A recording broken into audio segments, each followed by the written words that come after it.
60,000 pesos na Barbie? Magkano tong pinakamahal ng Alam ko Barbie? tatanungin mo yun. Hindi, kasi curious talaga rin ako. Some of them can go up to 1,000, 1,000. At umabot na nga sa milyong piso ang halaga na Barbie Collection ni Voltaire TAYAG.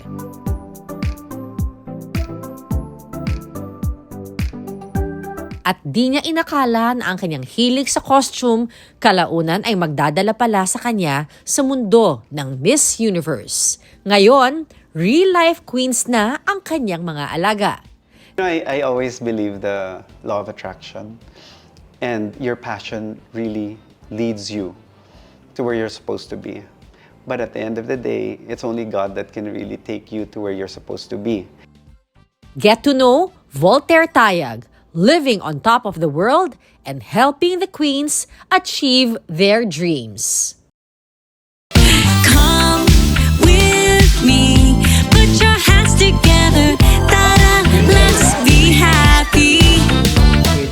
You will see tomorrow's brighter, ta-da, let's be happy. Pilipino tayo, kaya lumalaban tayong nakangiti.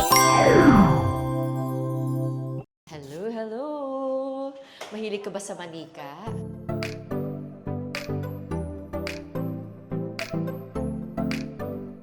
Take me inside the house of Barbie. Ay, ito na talaga. Oh, wow. Magkano tong pinakamahal ng Alam ko Barbie? tatanungin mo yun. Hindi, kasi curious talaga rin ako. Okay, depends. Kasi Like, magkano bang Barbie doll ngayon? 500? Yung normal lang sa shelves? ay, sabi ko, huh? Saan ka bumili? Yung normal na Barbie doll, I magkano think that ba? could be like 500 or 700. di ba may mabibili Yung ka mga, less than yeah, just like the 1,000? very basic ones. Oh, pero itong mga to, give me an idea. It depends. Like on the Bob Mackie ones, some of them can go up to 1,000, 1,000, 1,000 to $1,500. Dollars. It's by FAO Schwartz. It's the Lady of the Unicorn Barbie. And that one I think I got for $1,000 because it was one of the harder to get. Anong kwento mo para maging $1,000 ka? Alam mo ang kwento niyang Barbie Kasi na yan. during that time, there was a point that FAO Schwartz went out of business. Diba sa London and in New York, you'd see FAO Schwartz. And as a kid, you're like, oh my gosh, I want to go inside. So they actually had collabs.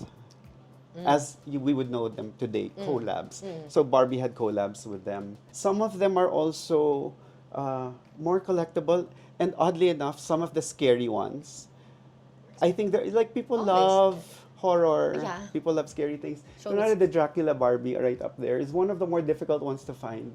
Right there, because it's shaped like a kabaong, diba? Yeah. Tapos, nung una, sabi ko, ayoko yata yan. Kasi ayoko yung mga nakakatakot. Ilan to? I have not counted, but I know there's over 200 plus. 200 lang to? I think maybe it's much more now. I don't know. parang Oo, because dumami sila bigla with the Barbie movie came out.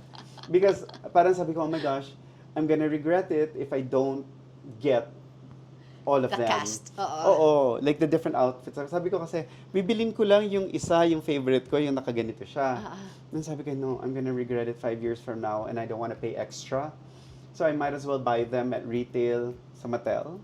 So these are my favorite Barbie sketches.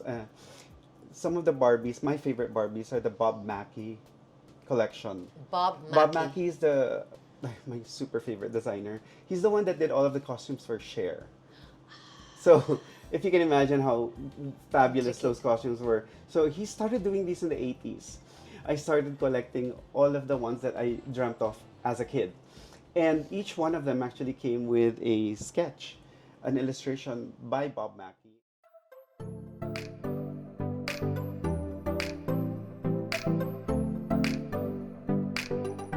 It also coincides with my fascination with national costumes.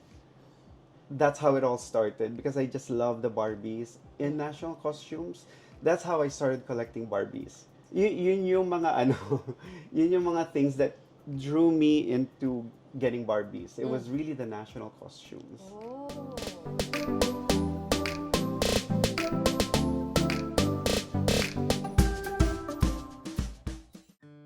We've been friends for so long. nagsusulat lang ako, naglalagay lang ako ng mga kung ano-ano sa Facebook ko, ng mga prediction, mga favorite, mga comments. And then out of the blue, parang, 2016, people approach me, hey, who are you writing for? Because di ba Miss Universe 2016 was going to be here.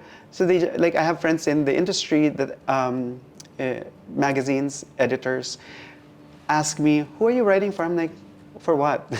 And then they're like, well, you're going to be such a great resource for Miss Universe. I'm like, no one. But I bought my ticket for Miss Universe. Excited ako.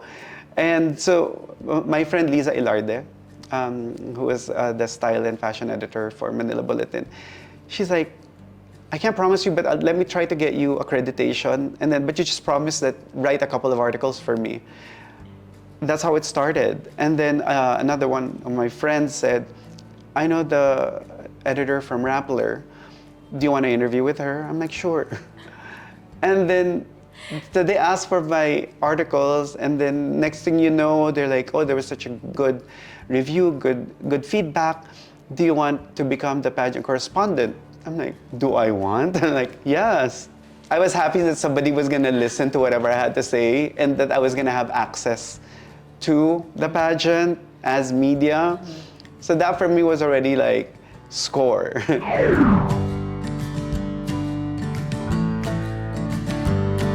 Bigla ka naging subject matter expert. And I actually hated the word na parang pageant expert. Parang, guys, parang walang expert sa pageant. Parang, you know, like... How do you become an expert anyway? I think it's just like, there's so many pageant fans or, you know, pageant enthusiasts who just like things, and sometimes some of them retain more information than others. And I was one of the people that had more of a photographic memory than others. So parang pag tinatanong na parang ano, nasa Jeopardy ako all the time, yung parang may Q&A, and then, but alam mo, the funny thing is, when I actually started covering, and actually, especially when I became part of Miss Universe Philippines, hindi ko na maano yung mga trivia. The experience that I have being in the industry is so different from being a pageant watcher. Kasi when you watch on TV, paulit-ulit mo siya, mariretain mo kasi pinapanood mo siya because you're so interested. You retain all of the facts, the names, the order of which they're called. But when you're actually in the pageant, tapos iniisip mo, kunwari ako, when I'm at Miss Universe, habang nanonood ako, hindi ko naman iniisip na si ganito, pumapasok. Ang iniisip ko the whole time, actually, nagdadasal ako na parang, oh my gosh, I hope she makes it. Oh, I hope she does well. I'm practically in a different experience because I'm thinking about the woman, our queen that's competing. So I'm hoping she's doing okay backstage. I'm praying that she's calm. Yung mga ganun yung mga experiences ko while I'm sitting there. Parang minsan hindi ko ma-enjoy fully the production because I'm thinking about her.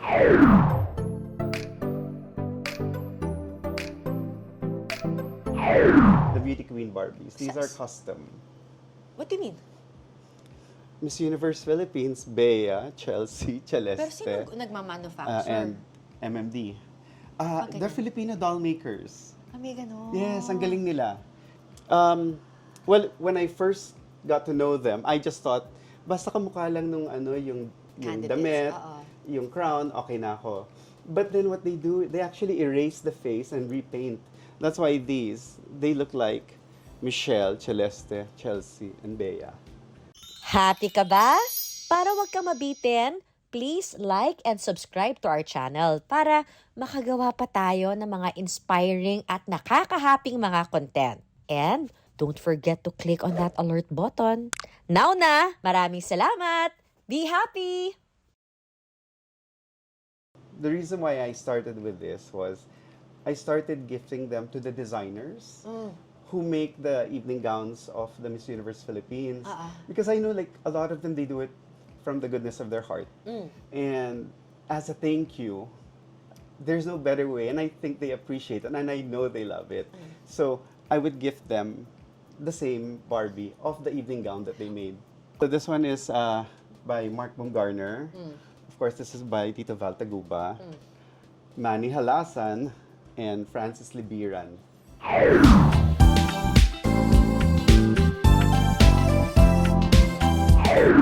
And now you're executive vice president. Naging communications ka, ngayon executive vice president. But what is your role? Actually, when the franchise went to the group of Jonas in 2020, I thought like, oh no, hindi naman ako close sa kanila, hindi ko sila, like I know them from the industry, but I'm not friends with them.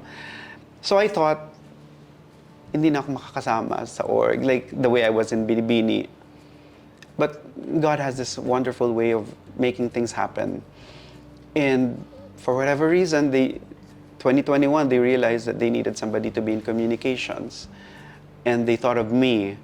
And when he first called me, I didn't know that he was, alam mo yung ini-interview ka na pala, pero akala ko nakikichika lang siya. Noong una nga, bakit siya tumatawag? Bakit siya nagba-message?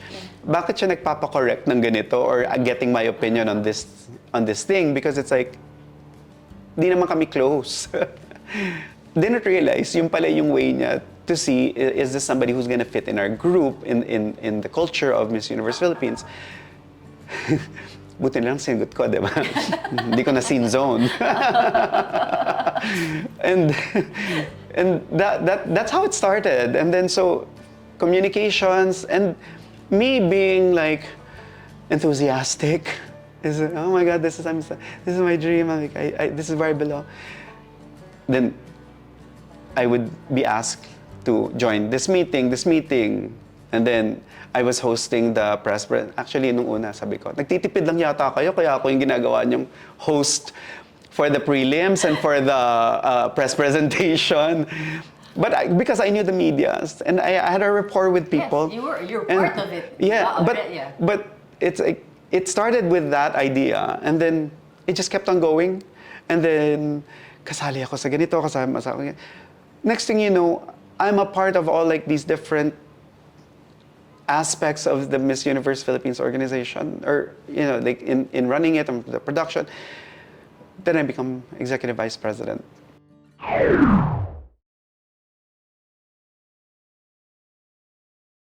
Binibining Pilipinas invited me.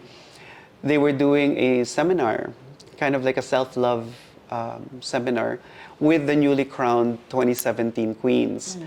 And Leah Bernardo was the one who was leading that. And I was just one of the media who was there. But at a certain point, because they were going to talk about yung mga serious stuff and they were going to do their exercises, they asked me to stay. The only media who was asked to stay. And I didn't know her prior to that. And so, there were 7 queens, and then there was me. Tapos nasali ako. Ay ko, ha? Parang, bakit ako kasali dito? Kailangan nila ng additional saling pusa para may ka-partner yung isa. Strange, diba? And then, in the sharing, that's when it became clear to me, there has to be a bigger reason why I was asked to stay.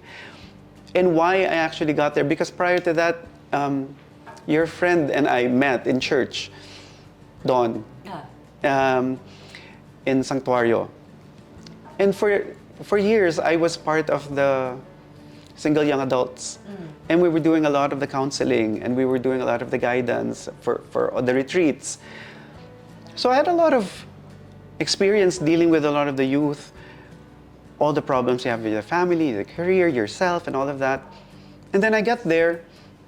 Now I'm faced with young adults, but then they have the same struggles, they have the same problems that everybody else does. And then I'm like, wait, I'm good at this. Ito yata yung dahilan kung bakit ako napastay. Leah and I became really good friends, and one of the things that we were doing before were the self-love retreats for the queens, because I knew that that was something that was really lacking in their trainings. Parang they're prepared to be on stage, but nobody prepares them for the life that they have to face day to day, especially with the online bashing, especially with all of the, like different people telling them stuff. So at that young age, it's so hard already, even just as a normal person, to go through just to make sure that your life is fine, your work is okay, your relationships, your friendships, your family, all of those, and yet ito magnified pa. So that's why I started focusing my attention there. I made sure that they knew that I was a safe place to go to, that I could be there for them in that sense.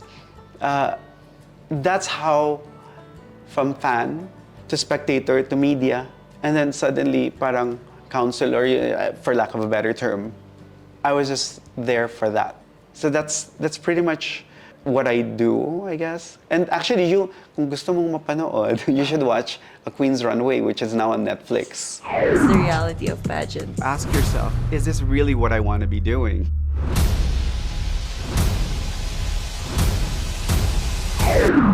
We were able to document this with the help of Movart. Eric Sopracasa was the one who initiated the whole thing. Of course, he approached Jonas at first, and then when they came here to the Philippines, we were able to go from the beginning all the way to the end. So you'll see the journey of several of the women that went through the pageant. I also want to emphasize in that year was the year that Chelsea Manalo won.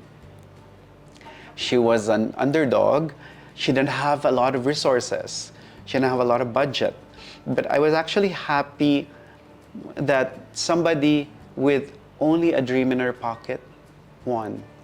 Because that tells the other Filipinas still dreaming, not to be afraid. Na kung wala kang budget for stylist, hair, makeup, you can still do it because she was able to. From Barbie Collection, abay, meron pang ibang collection si Volts. Eto na. Come in. Hey, from Barbie to the universe. Look at this Ayan. crown collection.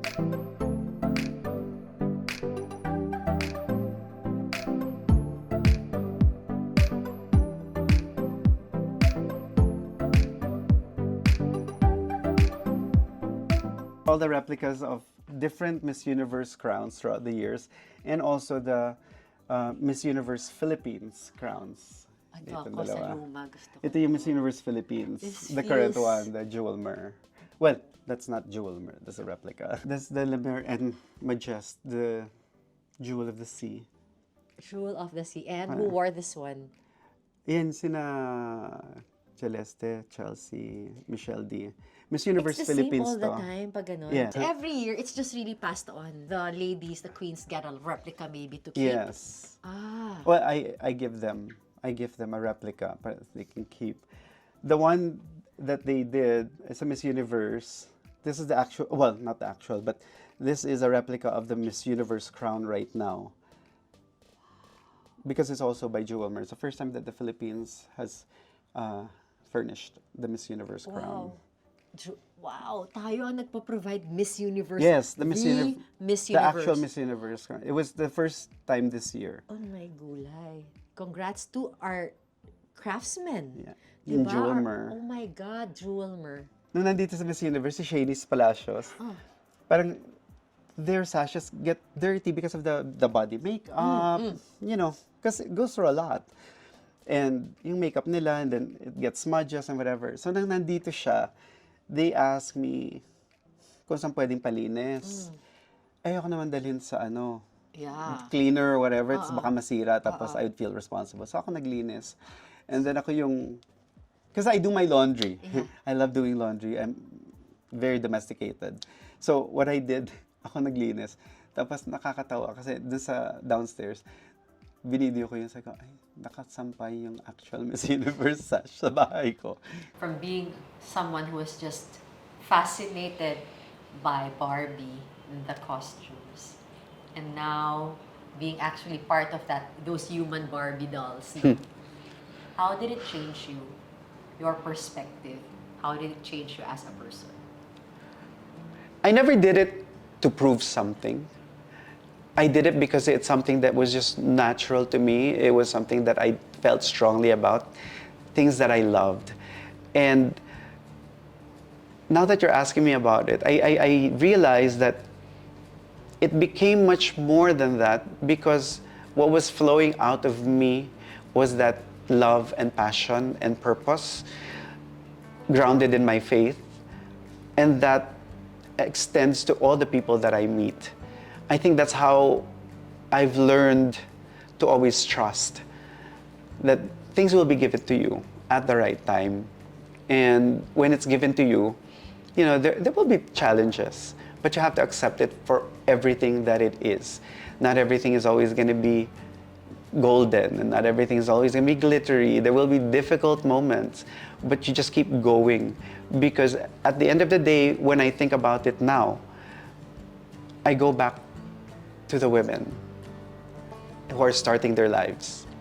I'm already in a place where I'm happy, where I'm, you know, content, and I'm in a place where I can be an instrument to help somebody go and reach their dreams and go towards that in a good way. And who knew? I would have never known the obsession about Barbies, about beauty pageants would lead to where I am now. And it's a sort of sense of calm when you know that, you know, you're doing something good. It's not forced, but you're also happy doing it. How to be a queen with Voltaire Tayag. Be Be happy! happy. See tomorrow's brighter